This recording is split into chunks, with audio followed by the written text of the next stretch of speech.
Guys, what's going on? I have zero idea what happened there. My apologies. Hopefully you can hear me now. Yeah, what's going on, everybody? Tuesday, July 20th already. We're getting through the summer like there's no tomorrow. So, my name's Ed. I am the organizer of this Tuesday BFR that we've been doing now for, almost 3 years. Here to answer any questions regarding blood flow restriction training. To ask a question, just go up into the upper right corner in the chat section and type it in. So I'm going to say hello from Dallas.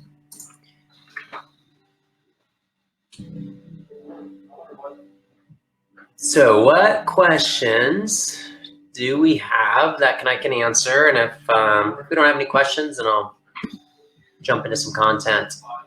Hey, Okan, how's it going? Let's see, Luis. I've been adding some additional resistance to the 15 rep sets, and they felt much more challenging, as we discussed last week. Oh, good. Yeah, I mean, you have to take it. You have to take it to fatigue. Otherwise, your body's not going to adapt, no matter how light the load or how heavy the load. Or it's all about taking it to fatigue, and so it's good that adding some resistance is helpful.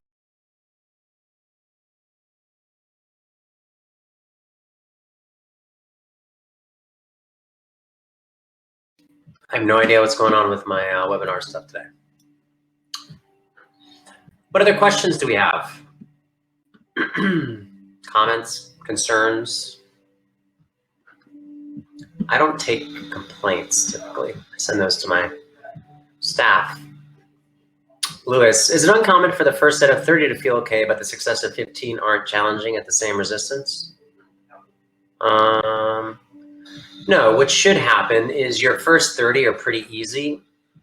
Take a 30-second rest. The first like 8 or 9 are difficult.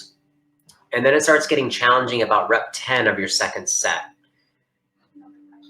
Third set overall, second set of 15 is, we're getting pretty spicy. And then by the time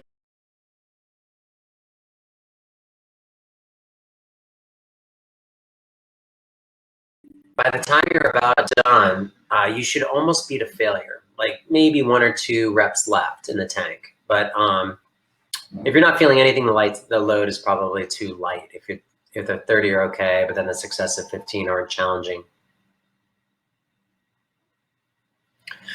So when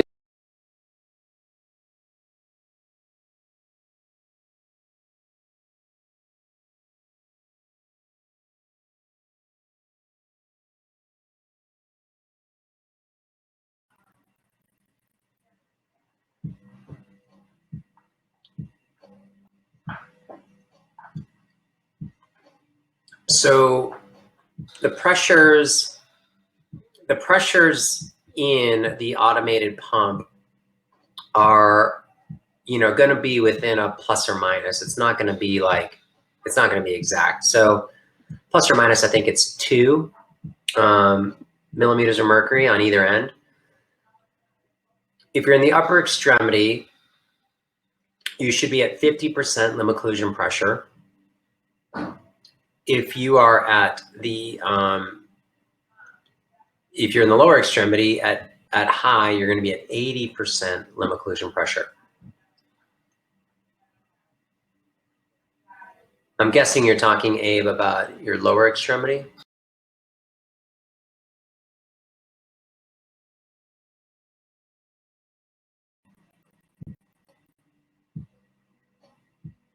Yeah, so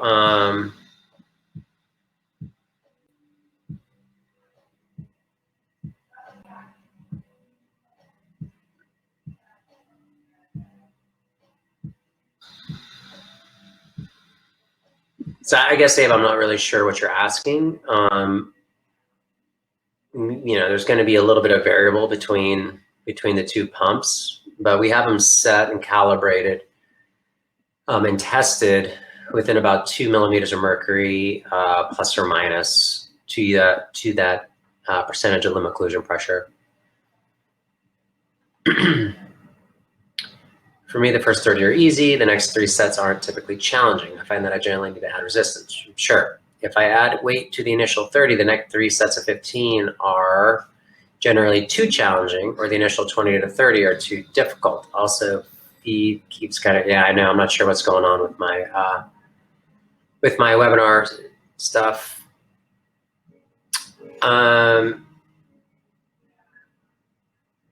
What kind of jumps, Luis, are you making? What kind of jumps are you making in your resistance? Is it a couple pounds? Is it 5 pounds? Is it 10 pounds? Abe asks, I feel that the 144 is a better level. 132 doesn't give me the same bang. All right, yeah, so go to one. You know, you can go to those higher pressures. I'm guessing you have, I think you have the consumer version where it maxes you out at the 50.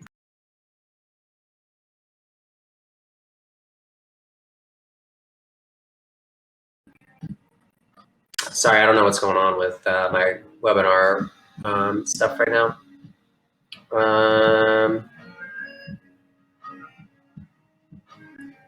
Yeah, so maybe take a little smaller increments. I mean, it's hard to take much lower of an increment than 5 pounds. But for the bench, you know, go 2.5 on each side.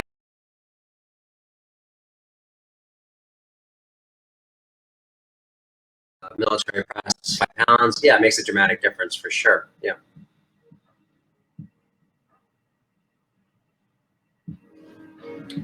I would, Lewis, if you're having trouble, like you're in the middle, like it's a tweener, what I would do is that last set, I would go until I felt like I was almost at failure, like within 1 rep of failure. That might be 15 reps, that might be 17 reps, that might be 12 reps. Your body doesn't know the difference, whether you did 15 reps or 12 reps or 11 reps or, you know. So if you're not feeling like you're at quite the right weight, but it's kind of a tweener weight, you're not, you know, you can't bump up to the next level, but you don't feel like it's enough at the previous level, that like the increment of increase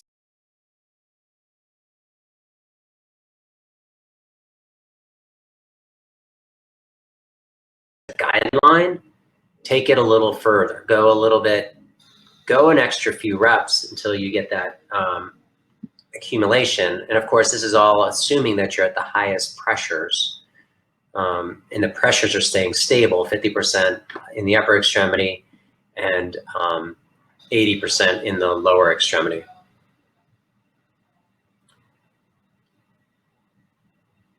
So Lewis, I would go to the next pressure if you've been at medium for a while. You've been training now for a while. I would go to the higher. I would go to high. Just because you go to high in the upper doesn't mean you have to go high to the lower either. I tend to find that the lower pressures are better in the legs. So I'm usually at 60 to 70% limb occlusion pressure in the legs, but I do feel like 50 in the upper is a better pressure. Abe asks if increasing my weight to 25 pounds instead of 15, is that a reasonable balance? I mean, that's a pretty good jump, 10 pounds. I mean, that's, you know, it's, I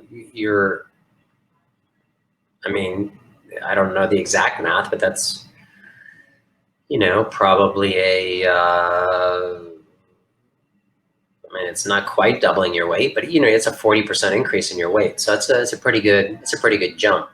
If you can tolerate those you know, if you can get to that 75 reps or close to it, then it's probably okay.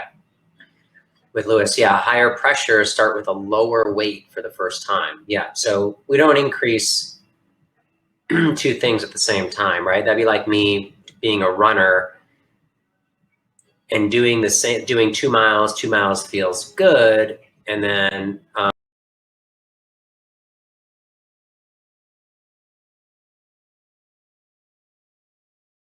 want to do 2 variables on the same date. Do each variable, and then if you're bumping up in pressure, you're probably gonna have to drop your weight.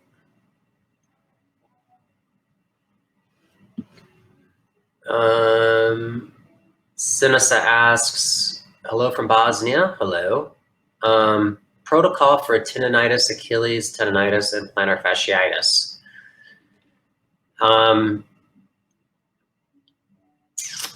It's kind of a long question because there's your protocols are going to be the same, meaning you're going to be using the same pressures. You're going to be using the same amount of resistance where you can do the load 30 reps, 15 reps, 15 reps, 15 reps. The difference is what exercises are you going to choose. If I feel like that it's a true plantar fasciitis, and I sometimes have trouble differentiating between true plantar fasciitis, tibialis posterior tendinitis or tendinopathy, and most of the time those are really a calf weakness. So what I use is it's like this little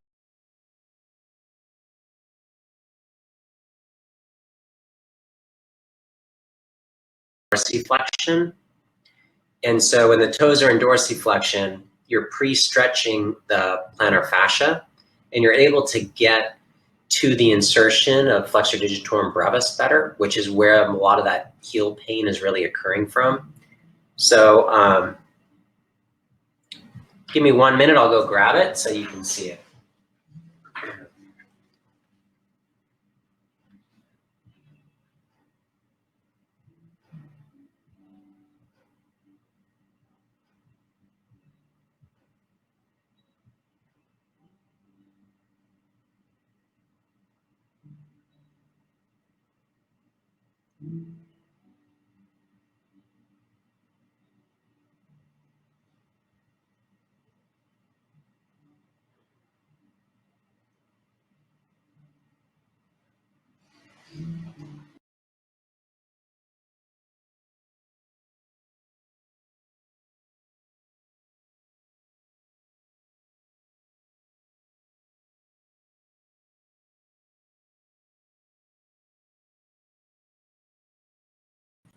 Okay, so this is the little pad. It's called a fasciitis fighter.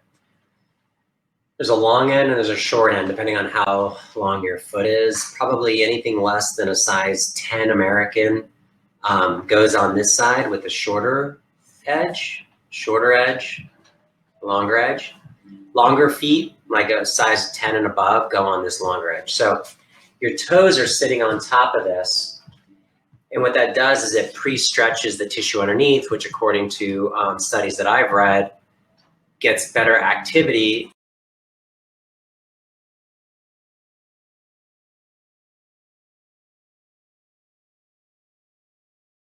You're doing your calf raises and you're doing the same, when we typically do BFR, we're doing 2-second concentric, 2-second eccentric with no hold at either end. So it's 1001, 1002, 1001, 1002, 1001, 1002, 1001, 1002. So it's pretty slow and controlled. You can do the same thing with this. I make a little bit of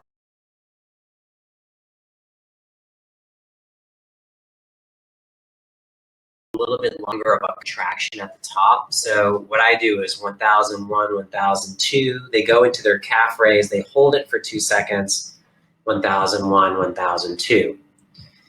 Now I'm going to tell you with BFR, this in the beginning, you're probably not going to be able to do it. They probably can't even do body weight, especially single leg, which is where I need people to get to, without resistance. Like they just can't even do their own body weight. So you add BFR to it, it's going to be much, much harder. If they can't do their body weight at all, they're that weak, you could use BFR and try to simulate this in a non-weight bearing position.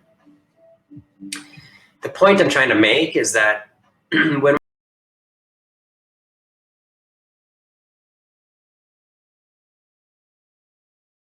recommendation, but depending on what muscles that you're trying to attack, whether it's tibialis posterior, it's gastroc, it's flexor digitorum brevis and longus underneath the foot, use the same protocols that we're using: 30 reps, 30-second rest, 15 reps, 30-second rest, 15 reps, 30-second rest, 15 reps, and then deflate, and then move on to your next exercise. Make them slow and controlled. And then just use your clinical skill on how to make the variable. Like, how do you want to take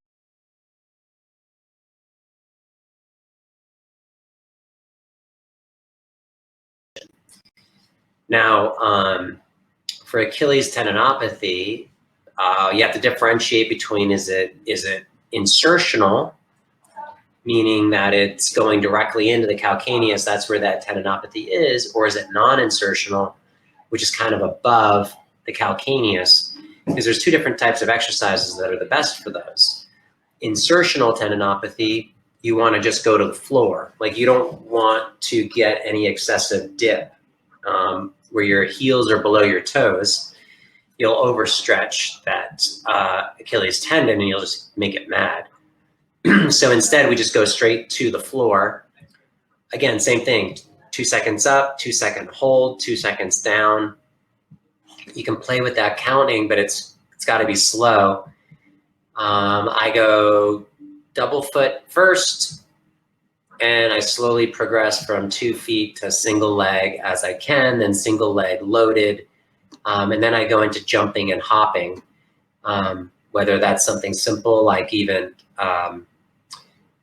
like doing jump rope, which is a lot of times what I'll get my tennis players to do prior to their training or prior to their tennis matches, because I'm trying to get some of the elasticity through that Achilles tendon versus just doing slow controlled exercises forever, which I don't think is helpful. I think eventually you got to progress to some sort of dynamic, plyometric, explosive to mimic the activities that they're trying to do. I am hoping that answered your question, but I'll summarize. Both Achilles tendinopathy and plantar fasciitis, in my opinion, are calf issues for the most part. You're going to attack calf strength, 30, 15, 15, 15. And what's been cool is that according to some literature, the tendon will catch up and get the same type of resistance training as your the calf and the Achilles will be equal. So it's good. Like, you don't really have to think about it too much. You just kind of train that calf and get that thing stronger. Hopefully that helps.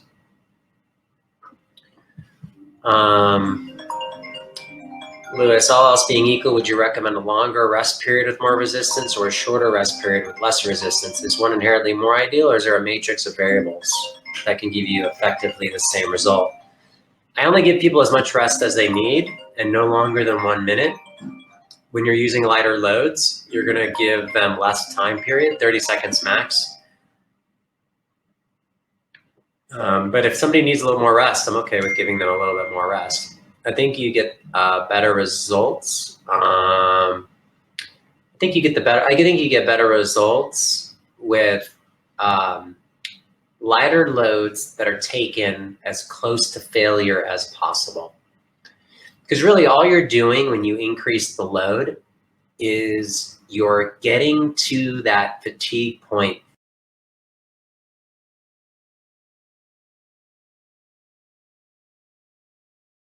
But if you're below 40% of 1 rep max, the mechanical tension component of the resistance training is not that much. It's more of a metabolic load that you're doing. So if you want to do heavier loads, do heavier loads. Just don't do them with BFR, and then use BFR as a supplement type exercise. If you can't do heavier loads, then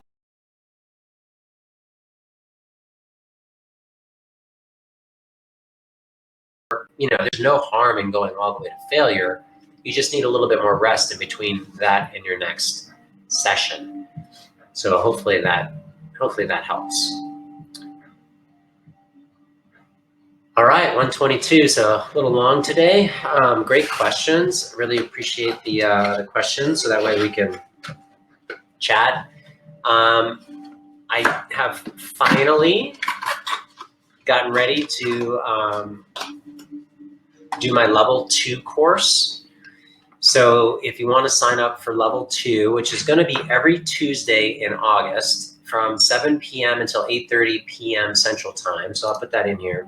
So Tuesdays in August 2021, it's 7 p.m. to 8:30 p.m. Central Time. And let me find a link that you can register.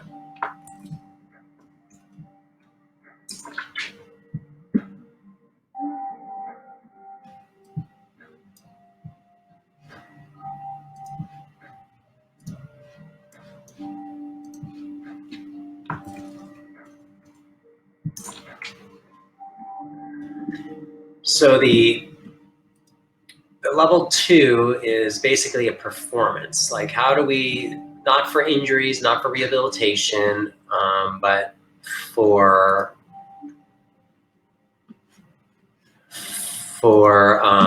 performance.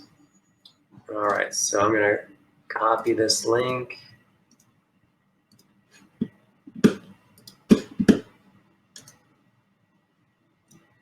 And so we're gonna talk about what to do pre-activity using BFR, what to do post-activity.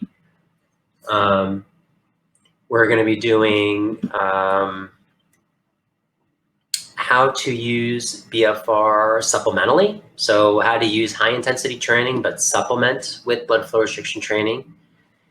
We're going to be doing how to do aerobic capacity training, swimming, running, walking, cycling, rower. So lots of different variables.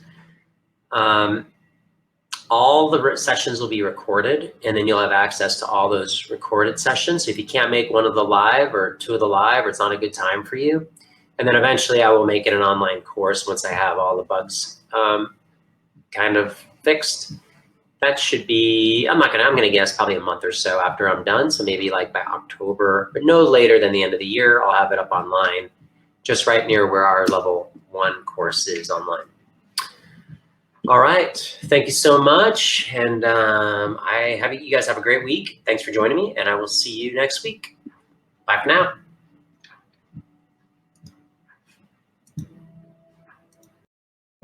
now.